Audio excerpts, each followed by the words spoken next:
Hello, everyone. Welcome to a very special episode of Uncanny Treks. I am Bob in Cascadia. That is Matt in the Southland. And tonight we are finishing up our coverage of the Jack Kirby and Stan Lee Fantastic Four run. It's been a long, strange trip. Actually, not that long, because we did it in 5 episodes. We're not doing a 6th episode. We're not doing the last epic. I got to a point where I realized this volume had all the late stories from the Kirby and Lee run that I was interested in talking about, and that it would be diminishing returns. It's already arguably diminishing returns, but it would really be diminishing returns if we kept going. We're going to call it here. So we're going to cover issues 68 through 87, Annual 6. Annual 5 is not in this, right? That was last time. That was last time, And yeah. we're just going to say the Lee Kirby run, for our purposes, ends at issue 87. We're not going to get to that beautiful round 100, Matt. Oh, man. I'll probably continue reading to complete my need to enter. I like to imagine our process of reading these, Bob, as me being tethered to you and us going into the negative zone, going as deep as we possibly can, and we got to issue 87 in the negative zone, and we're like, okay, coming back. Yeah. And Matt, no, the tether has a little bit more give on it. I'm going to keep going. I'll go on my own, Bob. Wait up for me. Nothing bad can happen there. Me in the negative zone by myself. I don't think the next volume 6, War with Atlantis, is great, but get your name more on your Magneto. It's funny to see Jack Kirby draw Magneto in 1970, 1971, right? That's cool. But after that, man, I don't think the Fantastic Four is good for decades after Kirby leaves. This is partially what Bob means by diminishing returns, folks. As you continue reading these, you're seeing a lot of things recycled, a lot of the same types of stories, same issues happening. Then what you're saying is then there's a drop off from that. There very much is, but it's also Kirby is the creative force here. When he's gone, there's not a whole lot of new characters introduced, and it tends to be, okay, every 20 or 30 issues, you need to do a Galactus story. Every probably 10 issues, you need to do a Doctor Doom story. There's just not much else is going to be added to the mythos. This is pretty much it. To me, too, though, even at this point, we're reaching the WWE structure of things, Bob, where I needed the annual to sell me on it. I needed the big pay-per-view at the end of the year. The annual is a big moment, right? It is the last new signature, iconic Fantastic Four villain that Kirby introduces, comes in the annual. And also the supporting cast gets a new member, Matt. Correct. That was the big thing for the year, but all the other issues keep you in the loop a little bit and tease you to what was going to happen. I am very curious to hear what you thought about the last arc in this volume, which I am very fond of. It makes it really easy for me to call it here because this is a cool arc, and I want to hear what you think about it. But we got a bit to get through before that. So maybe to start with, Matt, we're going to talk about the first 4 issues, which is a loose and repetitive, as you said, 4-parter of Ben goes evil again, and he fights the Fantastic Four. We've seen this quite a few times to this point. And the Mad Thinker is somehow involved here. I zoned out. But we've got issue 68, his mission, destroy the Fantastic Four. Issue 69, by Ben betrayed, lovely alliteration. Issue 70, Windfall the Mighty. And issue 71, So It Ends. And I didn't have that much to say about this arc, Matt, but I did like that 68 was a fashion issue because Sue debuts her miniskirt costume, which we don't see a lot of. We never really see it again, which was interesting. It's weird because she has the miniskirt, she becomes pregnant, then from that point forward, it's more, she's on bed rest for most of this volume.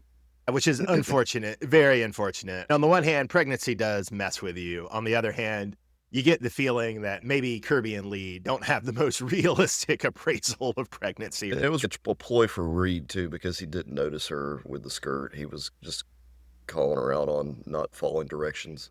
I called 68 the fashion issue because not only does Sue debut the miniskirt costume, which will be abandoned, but we see Ben in dress clothes, but then we see him burst out of the dress clothes, which admittedly was a cool visual. The Mad Thinker is not my favorite villain. He's just not. Do you care for him as much? I like him. Definitely he's not near the top. I prefer him to the Wingless Wizard, but it sounds to me you prefer the Wingless Wizard to the Mad Thinker. I really do. And I don't know if it's the outfit, the weaponry, what the Wingless Wizard has, and how he changed his name on a whim when he decided he wanted floating shoes. As we do continue through this, Bob, though, we will see that the Mad Thinker, he sucks. He really does. I like the Mad Thinker, but I will grant you that writers have tended to see more in the Wingless Wizard. And so we're going to have a very interesting thing about the Wingless Wizard to discuss in Fantastic Four Grand Design, which listeners, we are going to cover next week as our wrap up, since in some ways that's mainly a summary of the Lee Kirby FF. And in a weird way, it also cuts off where we're cutting off, which is appropriate. But we'll have something to talk about the Wingless Wizard there. We can also reflect back on how well Hickman used the Wingless Wizard and his clone son in his run, which nobody's explored the Mad Thinker like that to my knowledge. When you rank these issues of Ben turning on the Fantastic Four, feeling betrayed, amongst the other issues where this has happened, is this higher or lower? Let me know if you can remember other specific stories. The only other one that's coming to me immediately is Ben joins the Frightful Four. Yeah, which was awesome. Which was awesome. Much better than this. I'm leaning towards that. See, comparatively, this was not as good. Especially in that first epic, there's moments of tension between Ben and the rest of the team, or you think Ben might break bad. But in terms of a full-on story... Oh, no, not comparatively, when he broke bad, the last epic we read, that was so much better than this. For sure. Especially because Ben smokes. I don't remember him smoking in this. No, it doesn't. There's too many androids involved with all this, too. That does raise my last question for you about this 4-part arc, and we'll move on to more interesting stuff, Matt. And the last issue, 71, So It Ends, we see the Mad Thinker's android, and it has a radar face on page 4 and a disintegrator face on page 16. Do you have a preference here? I gotta go with that disintegrator face. That's rather spooky. All right, you convinced me. I like the functionality of the radar face, but now that I think about it, a disintegrator is even more functional than a radar, man. A lot you can do with a disintegrator face, Bob. It looks like he's got laser beams for eyes. It's awesome. We have an interesting move at the end of this 4-parter, Matt, where Reed is, yeah, we got to end the Fantastic Four. I got to leave it. Sue and I have got to go raise our kid. We can't be doing this anymore. And leaving Johnny Crystal, who has been Sue's interim replacement, and Ben to figure this whole thing out, which in an interesting way does set up a Silver Surfer spotlight issue, which makes sense in the rhythm of, okay, Reed's breaking up the FF, let's let it breathe and do a Surfer spotlight issue, which is issue number 72, Where Soars the Silver Surfer. But on the other hand, it very, very quickly in this issue, Reed and Sue come back and rejoin the FF. And I was surprised that wasn't milked for longer. Yeah, it would have been fine for them to stay around for a little longer, but I guess they were concerned with how much they could do with Sue, maybe. Stan maybe thought Reed was much more popular than he was. Maybe Stan thought that you couldn't do the book without Reed, which I think you could. But yeah, it worked out fine. In the late 60s, in the early 60s, I think people are there for the Thing and the Human Torch. They're not there for Mr. Fantastic. Well, as someone who's newer to Fantastic Four stuff, even though I've read a lot of Fantastic Four in a very short amount of time, it is interesting to me how often the team does switch up members. I wasn't aware of that growing up, how often they did switch out and how it wasn't so uncommon. Even here with Crystal coming into play, and as long as she stays in on the team for almost a year. Even though I think we're not missing anything much between the Kirby run and the Simonson run, there is some fun stuff with She-Hulk temporarily replacing the Thing, or Luke Cage temporarily replacing the Thing, or Johnny's girlfriend temporarily replacing him. That is the one area of the series where writers can still sometimes find things to innovate with in the, I would say, long doldrums between the end of the Kirby run and the start of the Simonson run. Even, too, in the more popular runs we've read, Bob, it's the same idea, is that when they do, if there is a lull, switch in members or find somebody more interesting or a character they're better at writing. I'm not sure when we'll get to this because we're going to pivot more to X-Men comics pretty soon. But there is a couple of volumes that I have wanted us to cover where Dwayne McDuffie, famously the writer of Static and the writer of Justice League, the cartoon, he comes in for a couple trades and has Storm and Black Panther replace Reed and Sue. And that's really fun in my memory. Oh, yeah, it's being fun. And I enjoy, too, when the entire team is replaced with Spider-Man, Ghost Rider. The new Fantastic Four. Don't forget Wolverine. Yeah. You could be replaced, guys. You could be replaced.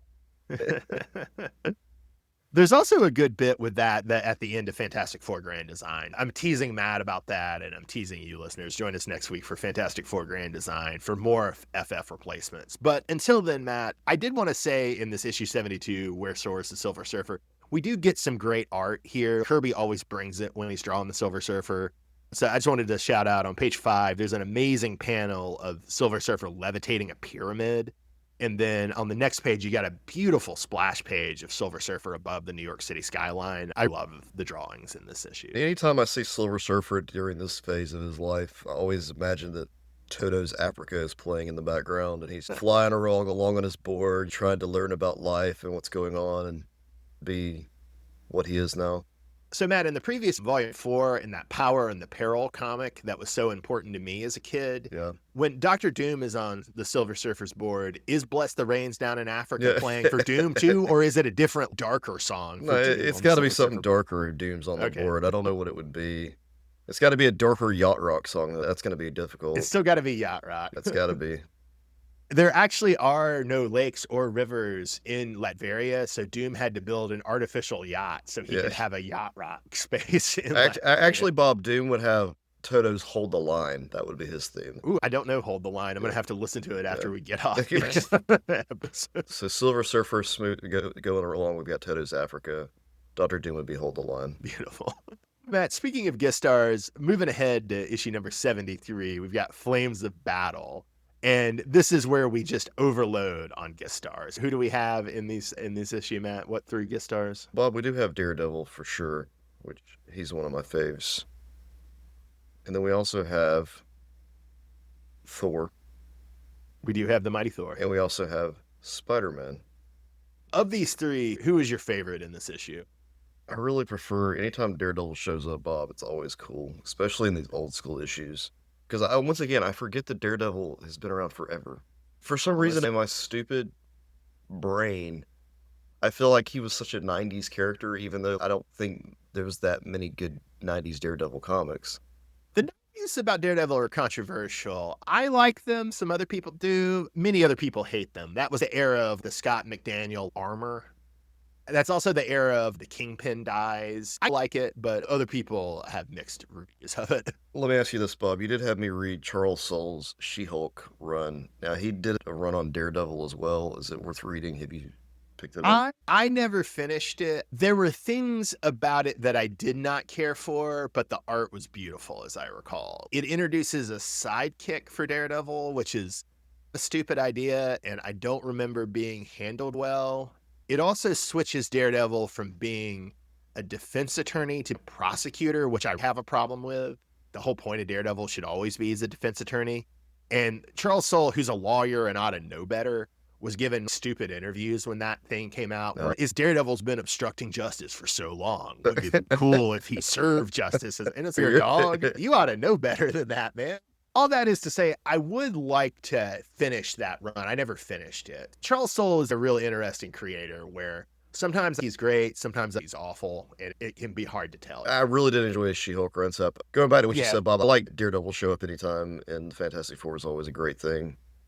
It's surprising how well Daredevil works with the Fantastic Four. And it's also surprising given that Spider-Man has, in my mind, a stronger association with the Fantastic Four.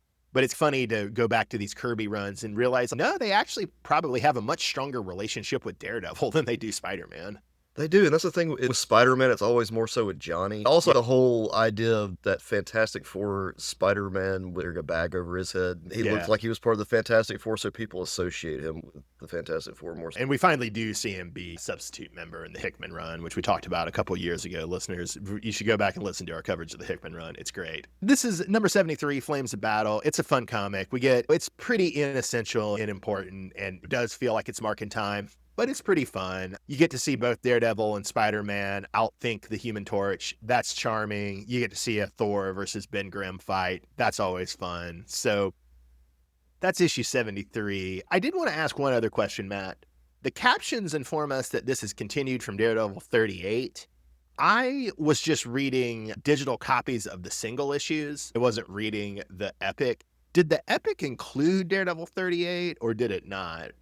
A lot of times these epics do, especially in the 80s and the 90s, they bog down because they feel they have to include every issue of an X-Men crossover or a Spider-Man crossover. You'll get an early 90s epic that's every issue of a Spider-Man crossover plus 5 more, and you're just, this sucks. What's the difference between an epic and an omnibus? Is that not an omnibus? The main difference is hardcover, softcover. Oh, wow. Okay. So Omnibuses are hardcover, although there are some omnibus trades, but by and large, omnibuses are hardcover. Marvel and DC omnibuses both tend to call their big hardcovers omnibuses. Another difference is that the epics are trade paperbacks, and they also come out in discontinuous order.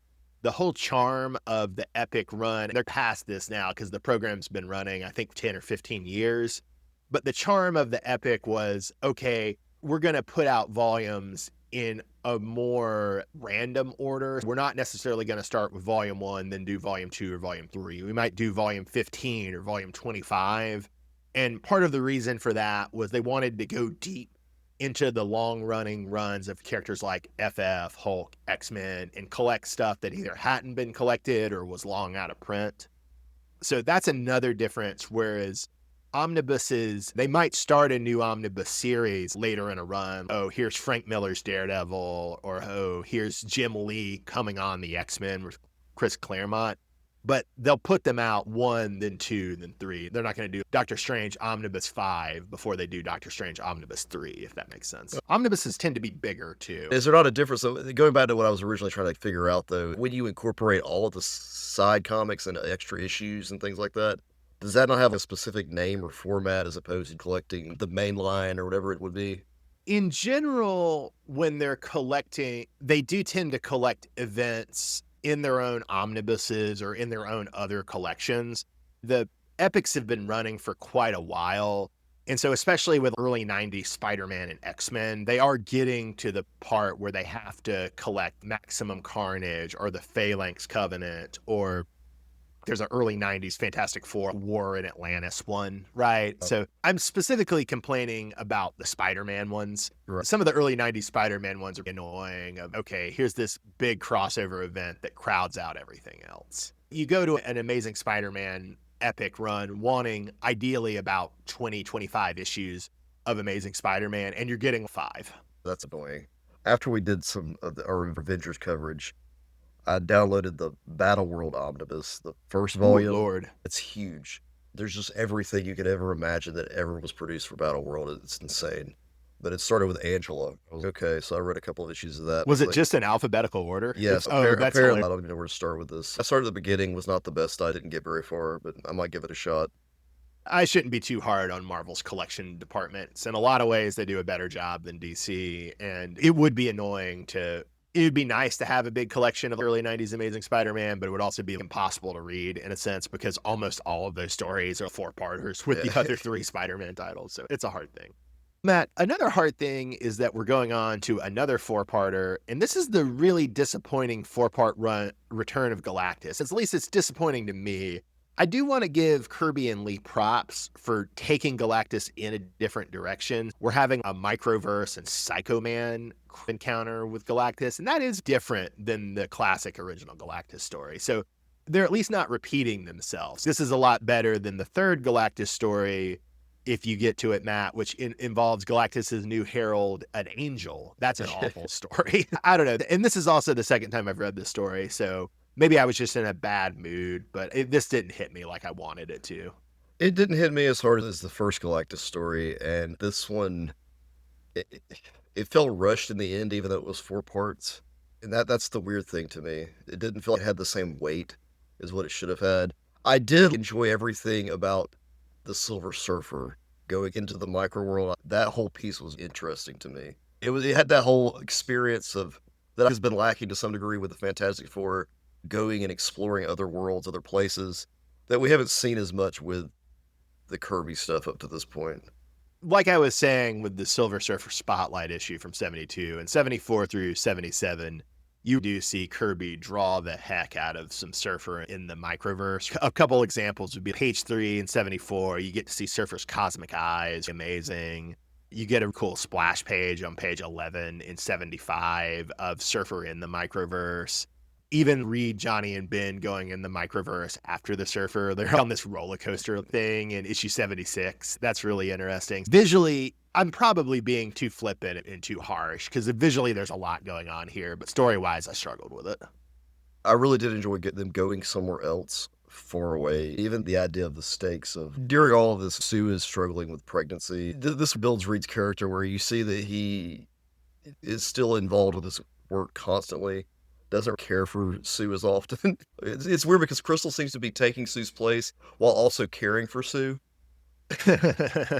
which is so wrong. I can't actually make it work, but I almost want to pioneer. Oh, Jack Kirby really getting into second wave feminism, Yeah. understanding that women have the second shift, they have to do the job at work, then they have to do the job at home. Here's Crystal. She's replacing you on the team as well as also going to take care of you. There's no way that Sue's husband can take Yeah. care of her, Matt. That's impossible. He's got to go off to Microverse and rescue the Silver Surfer so that the whole world doesn't become destroyed. But at the same time, she has to hide it from Sue. He has to hide everything from Sue. He can't let her get upset. No, you know how fragile Sue is. Famously fragile. That's one big step for the MCU, Bob, though, changing that up. I guess Not in I this, should not be giving credit just to the MCU for that, but I'm saying with this piece, all the way back in the 60s. Sue is not treated like she should be in this run, unfortunately. As much as I dislike him, maybe John Byrne might have been the first guy to figure that out, that Sue is actually the strongest and most level-headed member of the team. I did have one specific arc question for you in this 4-part Galactus in the Microverse arc. And that's in issue number 74, When Calls Galactus. On page 9, we see both the toes of Ben Grimm, the Thing, and Galactus's robot, the Punisher. And I wanted to know, who did you think had weirder and wilder toes, the Thing or the Punisher? I'm going to give it to Punisher just because he's a robot that anytime he's brought up, it's hilarious because your brain first goes to Frank Castle. And now I've got to think about this robot's toes. Who predates Frank Castle. Who predates Frank Castle is relatively obscure, but now I'm talking about his toes. So I don't know. He's obscure, but we've talked about way more issues featuring him than we have Frank Castle Punisher. Which is so insane to me. I'm not Quentin Tarantino. That's not my thing. No, nor should you be, Matt. Nor should you be. We've got a final 2-parter. Speaking of playing the hits with the Thing, Matt, we played the hits with The Thing Goes Evil. We got to play the hits where the Thing turns into Ben, but then has to turn back into the Thing. So we've got a 2-parter. It's issue 78, Thing No More, and it's issue 79, Monster Forever. Any big thoughts about this 2-part arc, Matt? I don't know. This one was supposed to be permanent, Bob. It's, you cannot go back after this one. Never, ever. Once you're Ben Grimm, you can never switch back ever again. You think he's ever going to switch back again, Bob? Matt, the thing that gets me is that's not a bad frame for a story. I wouldn't be up for repeating it. And we were talking about the Wingless Wizard earlier. You prefer him to the Mad Thinker. I think even though you do prefer him to the Mad Thinker, even you are not, the villain who should require Ben Grimm to permanently become the Thing probably shouldn't be the Wingless Wizard, right? Oh, no, but I was just glad he was in this story because he is a better villain. If it were Doctor Doom or Galactus, sure. Maybe even if it were the Puppet Master, not because the Puppet Master is a great villain, but because he's Alicia's stepfather, the personal connection there could be interesting. Yeah. The Wizard is not such a threat, I don't think, that you need Ben to give up being human forever. No, probably not. I did enjoy, though, there's a sweet moment in 79, Monster Forever, ? Where Crystal kisses Ben. That was sweet. It threw me for a loop for a minute because the comics we've read in the future, I couldn't remember who Ben actually... Is it Johnny that hooks up with Alicia? Then Ben doesn't hook up with Crystal. Ben does not hook up with Crystal, to my knowledge. I don't think he ever would, because unlike Johnny, Ben's not a creep and doesn't go for his best friend and brother-in-law's exes. But yeah, Johnny does, in a controversial storyline, hook up with Alicia, and it's later revealed that it's not Alicia, but a Skrull imposter. Do you like the more streamlined version of the Wingless Wizard we saw in earlier comics, or do you like the more detailed look that Kirby gives him on page 8 in number 78? I like the more detailed look, and I will say that in this volume, the artwork, it's not just the drawing, but also the coloring has really become top-notch at this point. While the storytelling is a lot of retreads, the art, though, is phenomenal. I haven't tracked that closely, but now that you say that, you're probably right, that there's an interesting thing that as the comic goes on, and in some ways, the collaboration between Kirby and Lee is getting more strained, and it's not coming off in the storytelling as well, right? Where you sometimes have Kirby's art working at cross purposes with Lee's dialogue, or sometimes it's not cross purposes, sometimes it's just a muddle. But on the other hand, as the comic goes on, Kirby's work with his colorist, and especially his work with his best inker for the Fantastic Four, Joe Sinnott, gets crisper and crisper. There is something funny about as the storytelling is worsening, the art is improving generally as the series continues. Next issue, Bob, we're moving into could be slightly controversial, maybe. Arguably pretty problematic territory, Matt. We're going into number 80, Where Treads the Living Totem. Speaking of playing the hits, they're trying to recapture the mojo from Wakanda, but here, instead of Wakanda, we're meeting Wyatt Wingfoot's tribe. I'm not going to say the name of the tribe because it's problematic, but Wyatt Wingfoot's tribe of Native Americans are techno biker tribe of Native Americans, so could be cool. It could work. I think it's a bit unfortunate. Bob, that dude had a cell phone in 1967. That is impressive. Jack Kirby continuing to call it. So I didn't have that much to say about the Wyatt Wingfoot's possibly problematic native tribe, Matt. I did also want to, on woke grounds, criticize that page 2 has Crystal in a dust apron vacuuming. That was rough, man. That was real rough. But the next page, you do have a fun splash page of Ben dancing Johnny around. I thought that was cute. We did just discuss this with Sue. She's literally replacing everything that Sue Yeah, does. she's got to take care of Sue. She's got to clean the house, and she's got to be a superheroine. I don't remember which issue it is, but there is one issue where Reed talks about her being a minor. Ooh. It's rough. Johnny is a teenager at this point, too. I hope he's still a teenager at this point, too, but oh boy, rough. Shall we go to the signature issue of this collection, Annual 6, Let There Be Life? Yeah, this is the Starcade, Bob. This is the WrestleMania of this Fantastic Four epic. We meet a nihilist, the living death from the Negative Zone. Kirby absolutely kills it on the art of this, of course. I would really shout out that you get an amazing double page black light collage splash on 6 and 7 of the Negative Zone. It's just gorgeous. I also really love on page 12, a giant Annihilus versus a miniature FF, although that's more a perspective thing. But oh man, beautiful art on this thing. It is. And the thing about Annihilus, too, is design. You don't know if it's a bug. You don't know if it's a robot. You don't know if it's an alien. A bit of both. It's left up to interpretation to some degree because of the way he's shaped. He's got demon wings. That cosmic rod on his chest is kind of lame, but at the same time, it was cool back then. It's got video game vibes before there were video games, so. Where do you need to hit him at? Oh, yeah, the thing on his chest.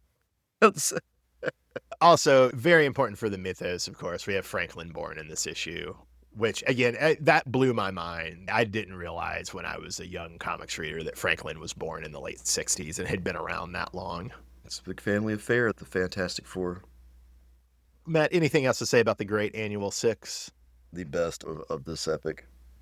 Nice, nice. Moving on, Matt, we've got issue number 81, Enter the Exquisite Elemental. We were already talking about Crystal as if she was a member of the FF, but this is the issue where she joins the FF in the uniform, adventuring with them. So the opening page of this one is a splash page of Crystal joining the FF. From there, if you're good with it, we can just go into this Inhuman, Maximus the Mad as Monarch of the Inhumans two-parter. Moving to this two-parter, Bob, this was not my favorite at all.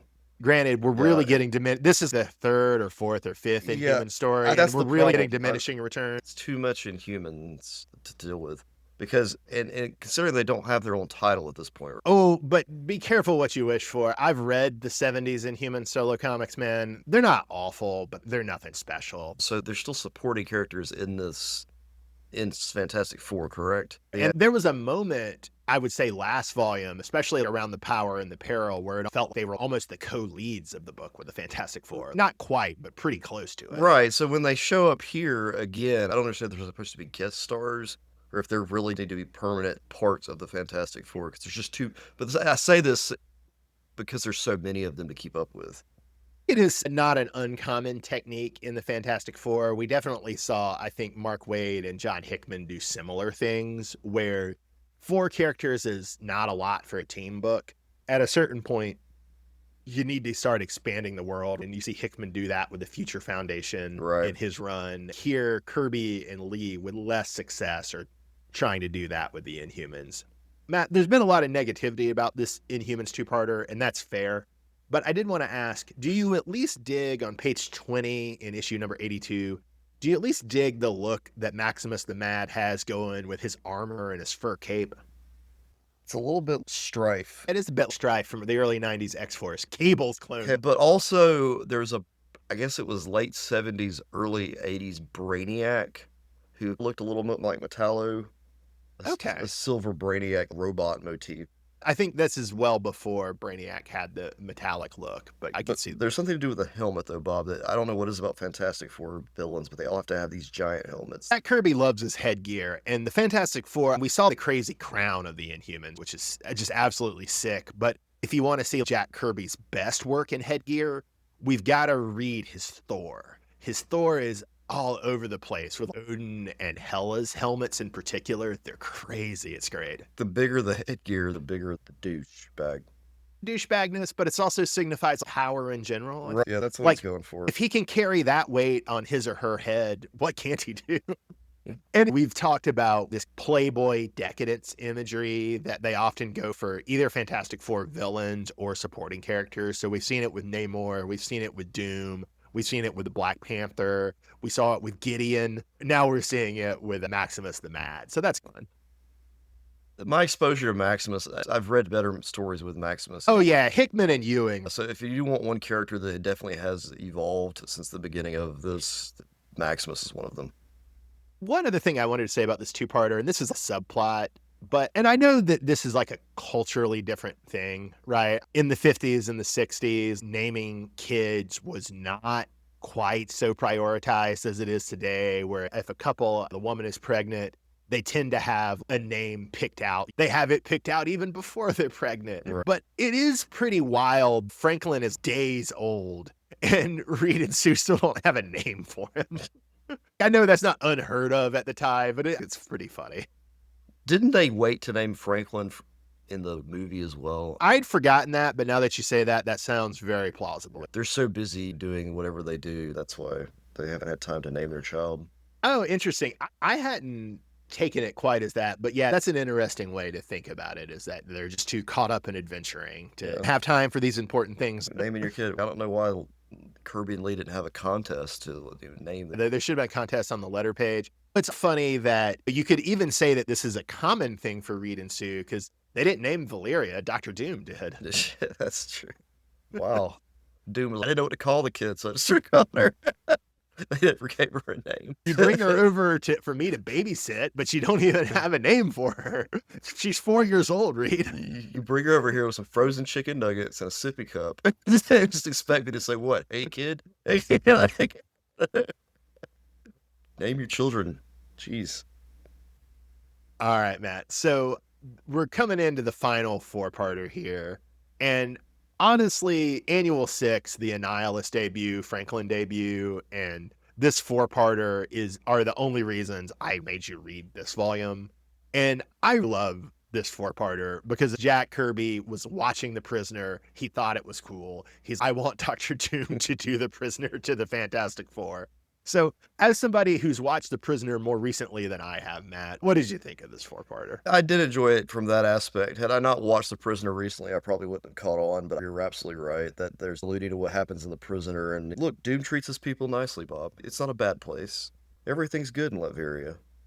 It always is interesting how the way different writers and artists portray Latveria, because some people portray it as like dystopia in this. Other times they're not free, but they are very well taken care of. So it's always an interesting thing. A few specifics from this, Matt. In 84, the name is Doom, which gives the title to our collection. We start with the Inhumans have loaned the FF a gyro ship. We've commented on some of Jack Kirby's crazy flying designs before, Matt, but any thoughts on what I think might be the craziest, the Inhumans gyro ship? This is just Wyatt Wingfoot had the single gyro. Oh yeah, that was gifted to them by the Wakandans. So Yeah. I feel the humans are trying to one up the Wakandans by having a gyro ship. That's a good point. I'd forgotten about the single gyro from the Wakandans. Which do you think is crazier, the Wakandan single gyro or the Adelon multi-gyro? To me, the single gyro that Wyatt Wingfoot uses is coming from Kirby all the way back then and thinking that up because it's the exact same design ship thing they use in Jurassic World as their Mm. mode of transportation in the new Wow, park. wow. Wow, Kirby had that in his brain, and it's a big empty ball that floats, but it's yeah, wow, it's pretty much the same thing that you see. One other vehicle design I wanted to throw at you, Matt, is in issue 85. We see this at part at other things, but this is like the best look we get at it over the arc. Is on page 10 and 85, within this tortured land, we see the Latverians' rebel tank, which is also a pretty wacky design. Any thoughts on this as you look at it? That is incredible. Right there is the vehicle you would see in an 80s Saturday morning cartoon. I was exactly thinking that. It's totally G.I. Joe. And you can see how influential Jack Kirby is on G.I. Joe, right? Exactly. Larry Hama was inspired by Kirby in the 80s. And we're going to come back to Kirby's influence on 80s cartoons a lot in the FF Grand Design comic too. So don't worry, listeners. That's coming next week. What's so Yeah. weird too about this Bob too is if you squint, it looks like the Batmobile. The Tumbler, to me, the one that Batfleck drives. Oh, is that from like Batman v Superman? Yeah, Batman v Superman. Yeah, I have to confess, I only watched Batman v Superman on the back of a seat in a plane, just a protest. So I don't know if I ever actually got a good look at the Batmobile from that one. Bob didn't wear headphones. He just Yep. read subtitles. I probably put the subtitles in French or Spanish, Yeah, which neither my French or Spanish are that good. Another art thing I want to talk about in this four-parter, Matt, besides this vehicle design question, is there's an interesting pattern, and I didn't go back and look to see if this was true for the other issues in this collection or how long it's been true, but Kirby is getting a little formulaic in his pagination here. The 5th page of every one of these issues is a big splash page. So it's a very interesting rhythm that the issues establish. And I'm not even complaining about it because these are amazing splash pages, right? Issue 84, page 5 splash is Doom with a gun. The 85, page 5 splash page is Doom in his control room. Then you've got a really good one in the final issue, 87, The Power and the Pride. There's a good splash page on 5. And then there's also another great splash page on 14 where Doom is giving a feast. Wanted to shout out, definitely besides Silver Surfer, it seems Jack Kirby's favorite thing to draw is Doctor Doom. But it was interesting how formulaic and how regular he was getting when he did these splashes. And it's also interesting the imagery here because it is Doom in the late 60s spy craze thing, right? He's got the gun, he's James Bond or something in 84. He has the evil control room and the evil feast table. He's Blofeld in a Bond movie, or he's Dr. Claw. The regularity was interesting, and also how Kirby was playing into spy craze with the prisoner homages and these Bond homages in these issues. The splash of him at the dinner table reminds me of Empire Strikes Back on Cloud Oh, City. yeah. When Darth Vader's waiting at the table, has the food laid out when Han and them show up. Famously, Vader obviously influenced by Doctor Doom and Darkseid. Yeah, there you go, yeah. One of my favorite scenes, though, Bob, in this set of issues is on issue 86, page 16. And Doctor Doom has a model of Latveria in this room. Yeah. He raises it up, and he's showing this guy that he's got bombs beneath the model, and that if you set them off, it'll explode, blow up the entire town. And the guys, don't worry, these aren't armed. The actual town, the actual country of Latveria, don't worry. But the town does have C4 under everything, so it's still a problem. Don't worry, the model won't blow up. But the actual country of Latveria has C4 underneath all of it anyway. It's still the same problem. I'm looking at it and it's gorgeous. But we're recording this on the morning that the U.S. and Israel have launched an unprovoked war with Iran. And we already saw them kidnap Nicolas Maduro from Venezuela a couple months ago. The lesson here is if you don't have a nuke, you're a loser. That's definitely the lesson North Korea learned. That's the lesson Dr. Doom knew in the 60s. It's not a nuke, it's just C4, but he knows he's got to wire his country to Right. explode, or else Reed Richards or the Americans are going to overthrow it. He's got to have that safety feature. It may not seem like it, Matt, but it is for the best interest of the people of Latveria that these bombs be everywhere. Otherwise, they're just going to get bombed by Reed Richards and the Americans. Don't worry, the bombs in the model are not armed. One other Doom design thing I did want to ask, Matt, is in 85 on page 18. I wanted to ask, and I think I know the answer to the first question is who has the better regal style, Doom or Maximus the Mad? I think I know the answer to that. But my other question was, does Doom look like a lot like Kang to you on this page? He really does look a lot like Kang, and Doom definitely has more style. Oh, yeah. I agree, 100% Doom. He's got to look a real king. He's got the purple and green going. He keeps the colors scheme. He's got his crown. I am really fond of the Inhumans' improbable crowns, but I do have to give it to Doom. Doom's got, I would say, much better style than either of the Inhuman monarchs. And there's something about the pink and the green in Doom's royal outfit here. And his mirror matches his shoes. Oh, it does. It's wild. I didn't notice that. You're right. And it also matches the drapes in the background and a vase in the background. He coordinates the room with his outfit. Doom's really in his Habsburg phase in this splash page. It's beautiful. Matt, the last thing I wanted to draw attention to from this four-parter, and thus the last for these issues in Fantastic Four Epic Volume 5, The Name is Doom, is the way it ends, which is very abrupt. And I don't know what your take on it is. My take is that it works well, that on the one hand, it's clearly Kirby and Lee are exhausted with the story and don't know where to go. So they'd have Doom be, I'm tired of this, let's call it. But that's also perfect for Doom. That's a perfect way to end a Doom story. He's, this has lost my interest and I'm not going to continue.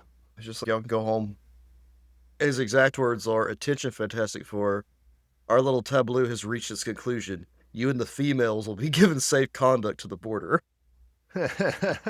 Tell them, Doom. It's also funny because it explicitly makes Doom the artist, right? It explicitly is calling attention to how his role in animating the plot is similar to Lee and Kirby as the writers and the artist in animating the plot. Doom is telling your story. Yeah, Doom is telling the story. And I don't know, there's just something wonderful about that. And this isn't the end of Kirby's run on the FF with Stan Lee, but it should be. Originally, I was thinking we should do the War with Atlantis, and if Matt reads all of that epic, I'm happy to record an episode about it with him if he does. But there's a way that Kirby does anticlimactic ends really well. I don't think you've read Kirby's New Gods with DC in the 70s, but the last issue of his 70s run on New Gods is a Mr. Miracle issue, and it's the wedding of Mr. Miracle and Big Barda, but it's not at all like the wedding of Reed and Sue. It's anticlimactic and subdued. The end of it is Darkseid. Sorry, spoilers for the last Kirby Mr. Miracle comic, but the end is Darkseid showing up and being, after the wedding is over, it was a nice wedding, but it had no joy because I squished all of their joy, and I'm satisfied with that. And then the comic just ends, and Kirby's run just ends. There's a way of Kirby ends on a subdued note that I find moving and affecting. Bob doesn't want it to end with a bang. He wants it to end subtle. It's over. You can turn the page and go on with your life. In both cases, Doom and Darkseid are utterly miserable guys. Yeah. Their satisfaction is, okay, I can't win because this is a superhero comic, but I can make my adversaries' lives worse. And I can take satisfaction in a job well done. All right, Bob. Let's go ahead and move into our issues for this particular run. Yeah, what was your favorite issue out of this set, Matt? I'm going to give it to the annual number 6. That's the best part of this entire epic. Very respectable, Matt. Very respectable. I love downer endings, and I love The Prisoner, so I'm going to have to give it to 87. Fair, Bob. Now, my least favorite issue was issue 68. That was one of the ones where the Thing has decided that he's not a happy person anymore. And yeah, it was the introduction of Sue's short dress. Man, you really didn't like the miniskirt costume. Yeah, it's not my favorite. So I did want to ask, I felt it should be one of the opening 4, should be the worst one too, but I couldn't decide, and I didn't care enough to really try to decide. Is there a particular reason? I just went with that one. Blame the miniskirt. Matt, who was your favorite FF member in these issues? All right, strangely, Bob, I'm going to go with Thing, because the Thing story where he does lose his powers and everything was a stronger story than we've seen previously. The other one where he traded powers where he with the other guy. 51, this man, this monster. Yeah, Don't worry, Matt. We're going to come back to that in FF Grand Design too. yeah, I didn't care for that one as much, but I like this story better. Wow. That's a Wow. yeah. I'm being honest. Yeah, Come to Uncanny Treks for controversial takes, ladies and but gentlemen. so that's probably why. That's why the other characters are not as likable in this. It's hard for me to like other characters, other members of the actual team. I think you made a great point there. You're obviously right. In a way, I was saying earlier that at this point, the book it's the Thing and Johnny. But in a way, that's not really true anymore. In the prior episode where Johnny was obsessing about Crystal, definitely it was the Thing and the Human Torch are the focus. But that's really fallen off, and there's not that much focus on the Human Torch these issues. So the Thing is the star of these issues for sure. You nailed it. Crystal stuff too. I don't have an issue with Crystal as much. I'm okay with her as a substitute character for Sue.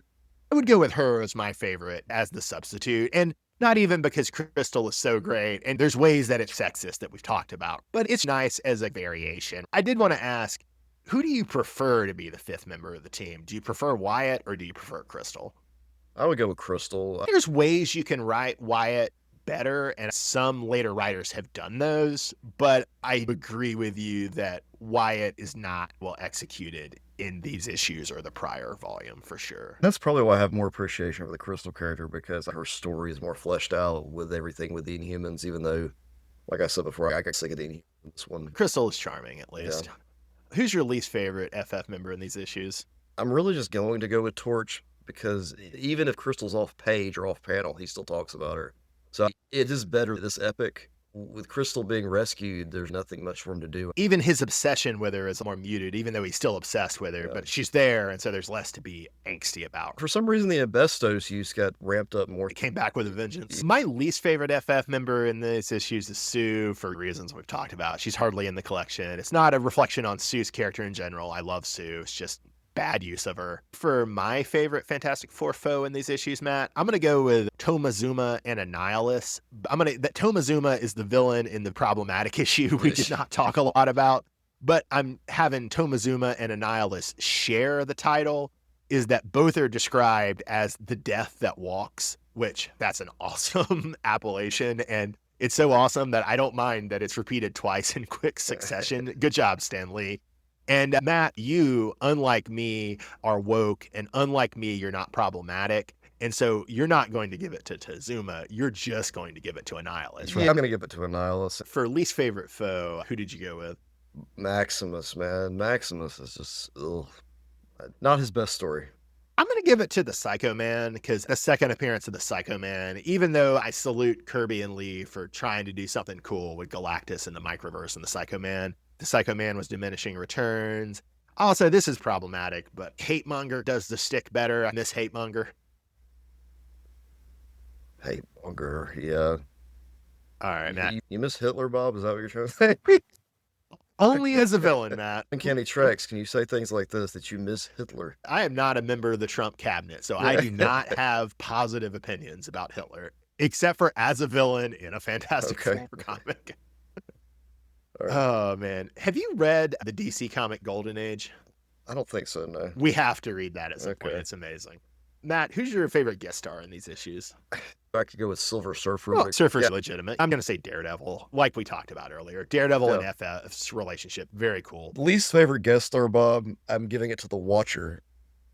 And I think I texted you, this dude shows up and acts like he can't. He's, you know me, I'm The Watcher. I'm not allowed to do stuff, but I'm going to do stuff, and it's going to change the course of history. Every single time. That's literally every appearance of the Watcher. But especially, listeners, next week when we talk Fantastic Four Grand Design, a lot of debates about the Watcher, perhaps. Yes, this character, he just shows up all the time and causes all chaos and drama. Though his whole shtick is that he doesn't cause chaos and drama. If only he had his friend Blue Marble there to tell him to stop being so stupid. That would improve him. It's what the Misfit says about the grandmother in the Flannery O'Connor story of, she would have been a great person if there'd been somebody beside her willing to blow her brains out at every moment of her life. That's dark, Bob. Indeed. My least favorite guest stars, speaking of people who are too trigger happy, Matt, Fury and Dumb, they're doing some stuff with missiles right as we speak. Nick Fury and Dumb are plotting to blow up a little girls' school in Iran. I don't like Nick Fury and Dumb Duggan. They're bad people. My favorite scene with them is when they first show up and they've brought this rocket hand or something, and Fury gets mad because Torch incinerates it, and that was the only copy we had. Nick, why did you bring it and let it go loose in the Fantastic Four? It was trying to be comical, but it doesn't quite. Do you want to read my proposed rankings of the Kirby Lee FF epics in ranking order for them? Coming of Galactus is number 1. World's Greatest Magazine was number 2. Mystery of the Panther, number 3. Master Plan of Doom, number 4. Name is Doom, number 5. And to give the numbers too, which I didn't think to put in. So Coming of Galactus is 3, World's Greatest Magazine is 1, Mystery of the Panther is 4, Master Plan of Doom is 2, and Name is Doom is 5. Those are the volume numbers. I'm fine with this ranking. I was going to put this particular epic at the end. It's not a bad epic. Compared to the others, it's the weakest, and a lot of retreading. I want to put it higher because I love Annual 6 and the Prisoner 4-parter so much, but I can't justify it because the other stories are so weak for the most part. Correct. The same thing of I wanted to put Mystery of the Panther number 2. It added a lot more things to the mythos with Black Panther in particular than Volume 2 Master Plan of Doom did.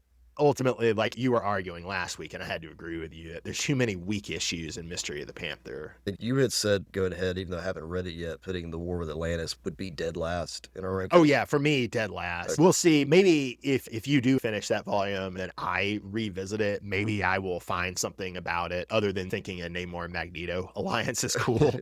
But as I remember, that's the only thing I liked at all in that Namor Magneto alliance. Another and more critical ranking question, Matt, is where do we rank Kirby Lee FF? And definitely, if you want to rank it somewhere else, I can learn to live with it because you can make a compelling point that there's a lot of weak spots in this. This is 87 issues and 6 annuals we've looked at. There have been an awful lot of misses, although a high number of hits too. But a lot of misses. You could make a persuasive argument. Granted, listeners, we're not saying these are necessarily the best comics of all time. We're just talking about what we've read. Right now, we have John Hickman's Fantastic Four at number 1, and we have Sanford Green and John Hickman's one-shot for Doom at number 2, and we have Mark Waid and Mike Wieringo's Fantastic Four at number 3. And for me, the Kirby Lee FF is better than all 3 of those, not the least because it's just essential for them. The Hickman and Waid FF stuff, as much as I like it, and in some ways is much better done as it is than the Kirby and Lee FF, it is almost only building on what Kirby and Lee FF does. There's almost nothing new to the mythos or no new dimensions to the characters that Hickman and Waid get to that Kirby and Lee didn't get to first. So using that logic, then it would be the new number 1. Right? Is that what you're saying? That's what I think, yeah. Looking at the list in its entirety, as far as Jack Kirby and Stan Lee goes, we have ranked Avengers 1963 at number 23. Which I think is about right. Same authors. We're going to do Jack Kirby, Stan Lee, X-Men probably next week too. I suspect that's going to be a lot closer to their Avengers than to their Fantastic Four. At some point, I would be very curious. I'm not in a hurry to do this, but I would be curious to have you read Jack Kirby's Challengers of the Unknown without Stan Lee, which is in some ways the template for Fantastic Four and in other ways not there at all. I don't think that would be near the top either. I do think if we ever get around to doing Kirby's Black Panther from the 70s or Kirby's New Gods, those will be higher up. Okay. So just looking at the list though, so if we go with your Fantastic Four argument, so you're putting that in the new number 1 because it's the foundational piece for all of those. Everything that comes after is built upon it. So that does put it better than Boy Wonder by Junie B, which I agree with. That's hard for me to say because I really like Boy Wonder. It is good, but it's not what this is. In the past, we have argued, if you look at some of the top stuff on the list, that's single issues or single trade, right? We've got Doom at number 2. We've got Junie Ba's Boy Wonder at number 4. And then we've got, it's 2 trades, but Archie versus Predator at 7. All of those are good examples of doing a tight story. In the past, I've sometimes said I prefer tight, well-done story to long run, there's a little bit of tension, I admit, in how I approach these things. Looking at the current number 6, you've got your New Avengers and Secret Wars with Hickman, which eh, is a full body of work for Hickman's piece there with Avengers and everything. That was an amazing run. But compared to the other stuff on there, it was not as good as his Fantastic Four run. I'm good, Bob, with putting it in the new number 1. Even though I'm very fond of the Kirby Lee run, I'm not convinced that it's always going to be your number one. I don't think it would be that difficult for it to get displaced. It's not nostalgia for us in any way. There's a bit of nostalgia for me because of the cartoon and because of the Power and the Peril reprint that as a kid. I can't say there's no nostalgia. But it's also not the rose tinted glasses type thing, because we're not saying just because it's Stan Lee and Jack Kirby's original something we did with Avengers, where we have it further down the list on 23. Just because it is this historical piece, we're not just putting it at the top. It is really good. If you are a fan of comics, this is something I would suggest you definitely take a stroll through. The best Doctor Doom stories and the first Galactic Surfer story and the first Black Panther story, those are amazing stories. It does not get better than that. Or it does get better than Ben and the Frightful Four, but it doesn't get much better. The other thing I wanted to say that I think you were pressing me on when we were debating a little about this before, and I thought was a good point, was under the logic I'm saying of, okay, nothing in Hickman, Wade, or Walt Simonson's Fantastic Four would exist without Kirby's Fantastic Four. Right. That's true. But by the same argument, if we ever do Golden Age Batman or Golden Age Superman, should we not put that first? Because, oh, Boy Wonder or City of Madness or All-Star Superman couldn't exist without that. And the reason that this is slightly different is there's a way in which the characters are already so defined by Kirby and Lee in this run. This also happens on when Ditko and Lee do Spider-Man and Ditko and Lee do Doctor Strange, and when Kirby and Lee do Thor, that the characters are so defined.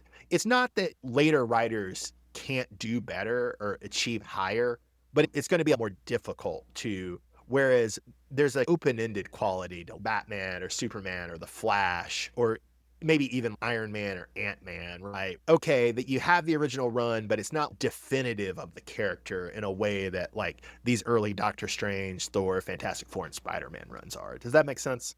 It does. And when we were talking earlier, I was saying you could go back and read one of these Fantastic Four comics from the 60s, and it's still meant to be the same characters that you're reading about in the current runs that are going out. That's not just from a continuity perspective, it's from just everything about them. There's ways that like Hickman, Wade, and Simonson are executing on these same characters better than Kirby and Lee are, and I grant that.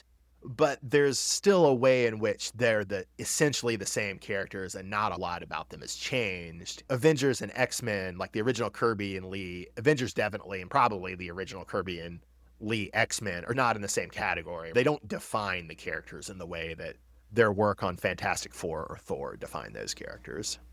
X-Men's a really good example. We're going to be moving into that. Listeners, join us in a week. We're probably going to do a Fantastic Four Grand Design to commemorate us getting to the end of the Kirby Lee Fantastic Four. And we're probably going to start the Kirby Lee and the Silver Age X-Men in general with the first epic of X-Men. I'm not sure how deep we'll go into Silver Age X-Men, but we'll see how far we get. So this has been Uncanny Treks. Thanks for joining us on this long 5-issue trek through the Kirby Lee Fantastic Four run. It's crazy that we did 93 issues in 5 episodes, Matt. Whereas we did, I think 10 episodes on the John Hickman run. And I think that was probably 30 or 40 issues of comics for Fantastic Four. I'm tracking how many comics I'm reading this year, Bob. And as of right now, we're at the end of February. I have read 181 comic books. Once we get through however much a Silver Age X-Men we get through, we're going to slow down a little. But we did want to go ahead and do some Silver Age X-Men before we plunge into Grant Morrison X-Men. But yeah, we're going to cool it on these Marvel epics for a while. It's good worth a read if you can pick them up. For sure. All right, listeners, thanks for going on us with this journey. Join us next week for Grand Design and X-Men Epic Volume 1. I'm Bob in Cascadia. That's Matt in the Southland. Have a great night, everybody. Thanks for listening.